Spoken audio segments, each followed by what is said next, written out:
flow itu misalkan kita memberikan rangsangan pada antagonisnya, itu merangsang antagonisnya,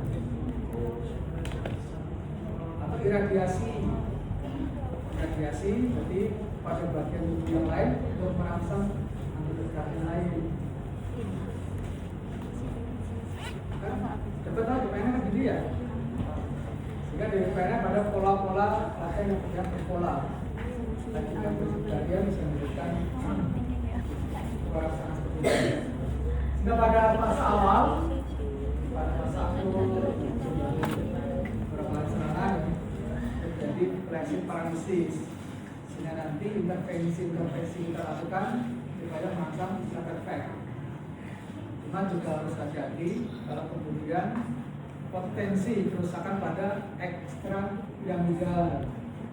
Masih ingat bedanya piramidal ekstra piramidal?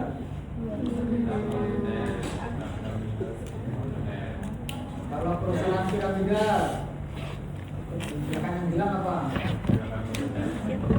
Volunteer. Kalau kita piramidal, contoh involunteer apa?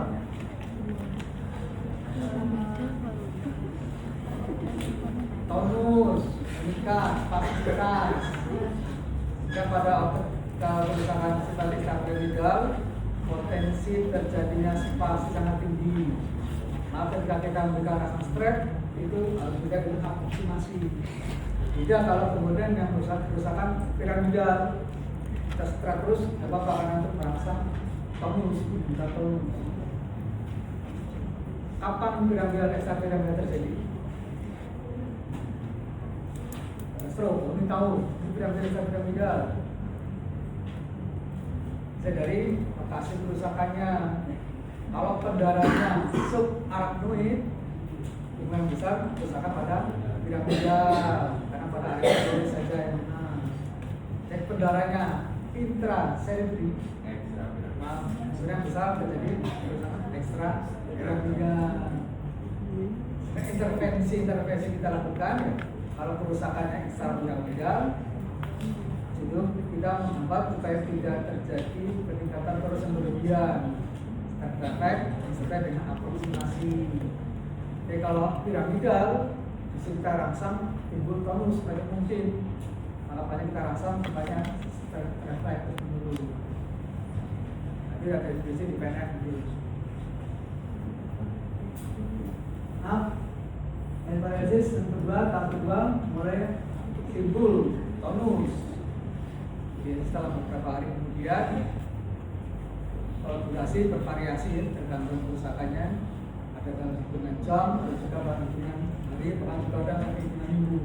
Sampai sekian minggu begitu kontrasnya juga ada minggu. Ketika tahap kedua mulai timbul spastisitas, ditandai dengan peningkatan tonus. Bagaimana tahu kalau ini sudah muncul tonusnya? Palpasi, masih palpasi. Betul nggak menilai tonus dengan palpasi? Iya. Lupa lagi. Kalau kita palpasi apa kita rasakan? Atau Ya, kenapa? Volume proporsional tinggi, gitu. Jadi kalau palpasi kita hanya mengenali kontur otot, tidak mengenali tonus otot. Kenapa demikian? Karena tonus letaknya di gimana? Udah latih di mana? Masih kalau spindle atau serabut intramusal, tersebut terlindung terbungkus oleh serabut ekstramusal. Nah, itu kan tidak bisa kita palpasi, tidak menjangkau angka bisa merapel ke intramusal. Sehingga kita apa? Palpasi adalah kontur ototnya.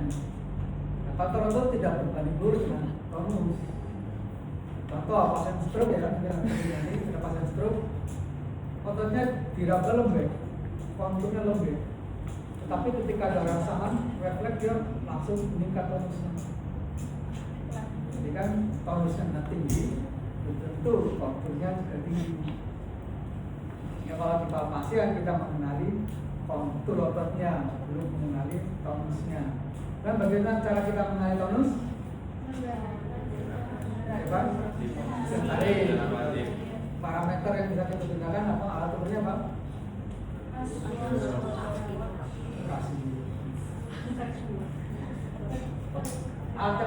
Cara kita memeriksa dengan menggunakan apa? Skala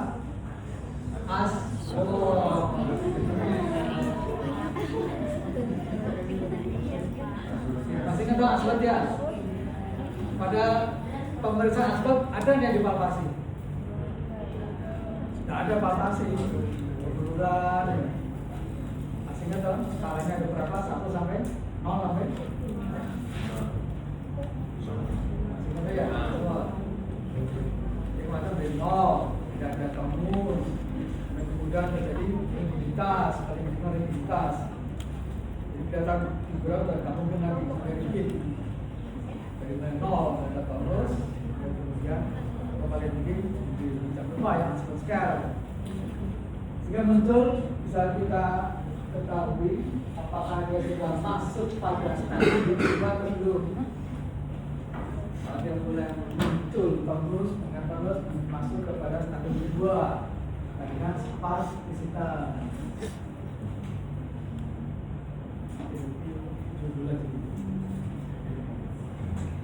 Balik dulu. Ini balik lagi dulu. Bagaimana? Retraksi dan elevasi.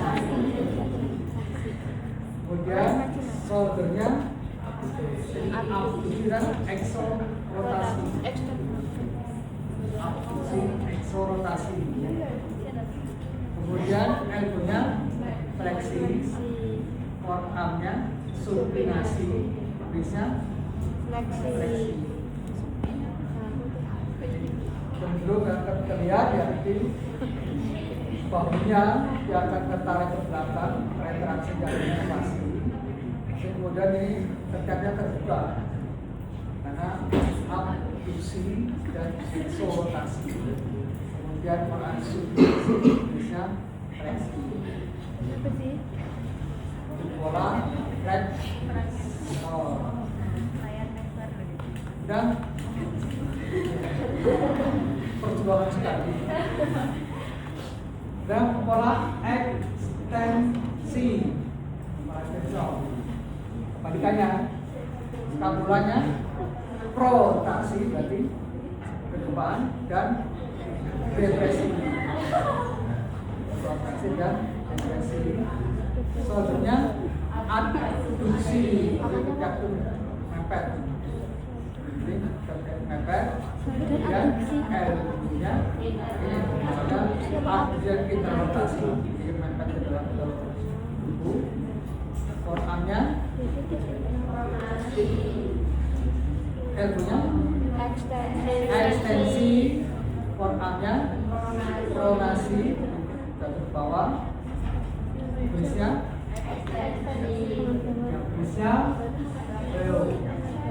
fleksi, pinjer fleksi, brisnya cenderung ekstensi, fleksi jadi rohen. Apa yang dia kan? Pinjar fleksi. Ya, pola ini apa namanya perlu kita pahami karena biasanya kita lihat dari intervensi kita ya. Ini ketambah. Bagaimana kita memperbaiki dari mulai skapula sampai ujung jari tergantung pada polanya, pola sinergisnya. Pola sinergi ada 2 tadi ya. Pola sinergi fleksi. Pola fleksi apa kodenya? Skapulanya retraksi dan elevasi. Kemudian apa soldernya abduksi dan eksorotasi. Elbonya fleksi, supinasi dan fleksi juga. Pola ekstensi, skapulanya protraksi dan depresi. Soldernya adduksi dan internal rotasi. Brisnya elbonya ekstensi, supinasi, kemudian bris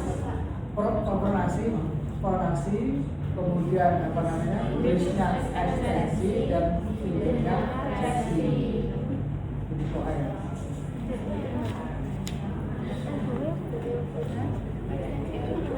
Nanti ya.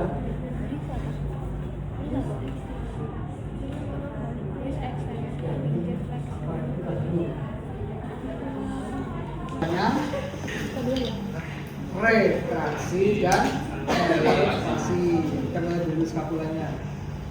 Karena kalau kita pakai skapula, apa namanya, mungkin akan lebih rasa kalau posisi miring dan bisa juga dari terletak ini. Nah, dia posisinya apa tadi? Retraksi dan elevasi. Pronasi dan depresi.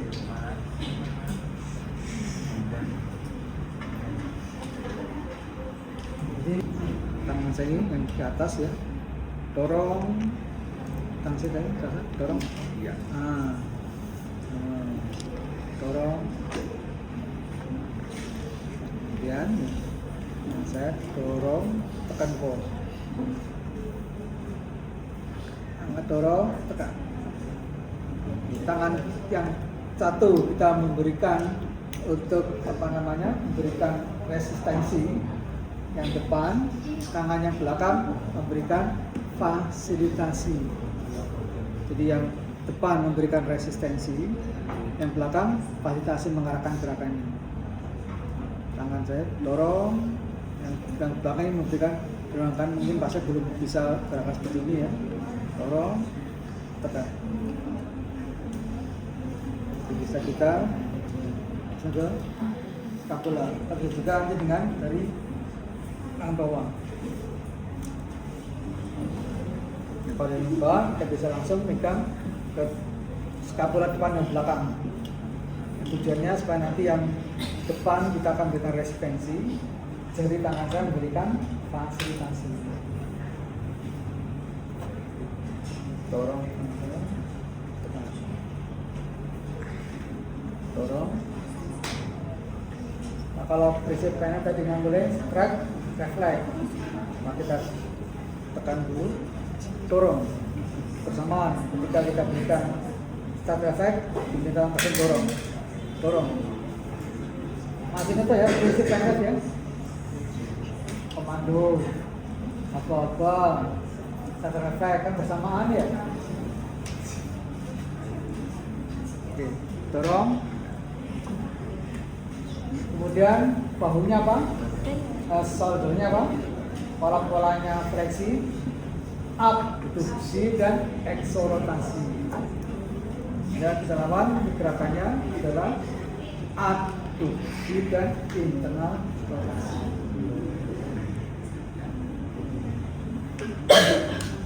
Baik. Nanti tangan saya bawah untuk mengarahkan gerakan interrotasi. Yang tangan saya atas memberikan resistensi. Tarik tangan saya. Lipat. Samaan tangan kanan dan kiri kita ya. Tangan saya kiri memberikan resistensi. Tangan yang kanan memberikan resistensi. Tangan saya tarik terus putar.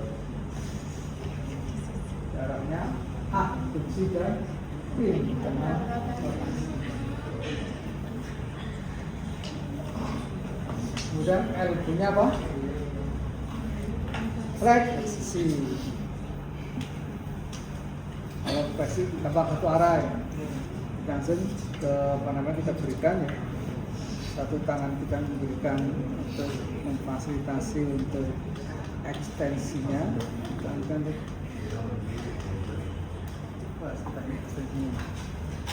dorong, kalau ini bisa sekaligus dengan jari tangannya. Jari tangannya apa tadi? Ekstensi. Supinasi dan fleksi.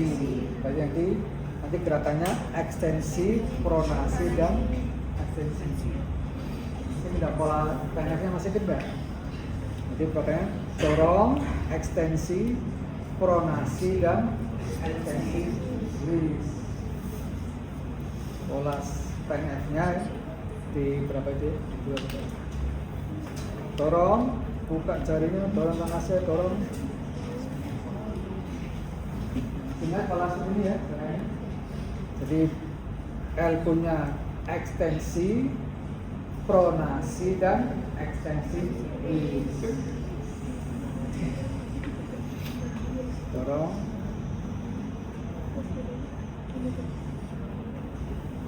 Nah, kalau kemudian semuanya langsung ya, dari mulai skapula langsung kemudian ke jari-jari juga langsung ya. Jadi tadi berarti katanya protraksi dan depresi. Nah, di masa ini yang kita pasang di sini, dorong, terus tarik. Sekedar gerakan PNF-nya, jangan kayak gini. Ya, jadi mulai abduksi, kemudian dorong dulu tangan saya, terus itu dorong, arahkan ke abduksi dan ekstensi release. Dan polanya seperti ini. Kalau lebih baik ambil pesan. Sebelum kita bisa diagonal langsung ke sana. Karena kan paling terbatas, bisa maksimal main-mainnya sekitar itu. Ya, pola fleksi. Dan kalau pola ekstensi, skapulanya apa? Protraksi. Skapula, protraksi dan depresi. Berarti kita gerakan untuk ya retraksi dan elevasi. Kemudian contohnya adduksi dan internal rotasi. Kemudian apa namanya? Punya ekstensi. Kemudian terusnya bisa ekstensi dan jari-jari fleksi. Bisa kita dibalikannya ini, Mbak. Juga kalau memang kadang untuk membuat ekstensinya ini.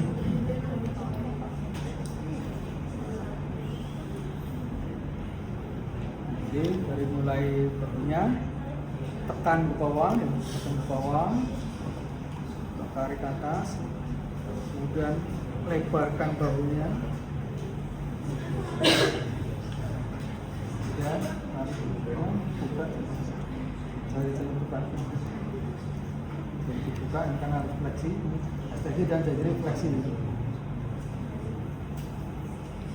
Balikannya.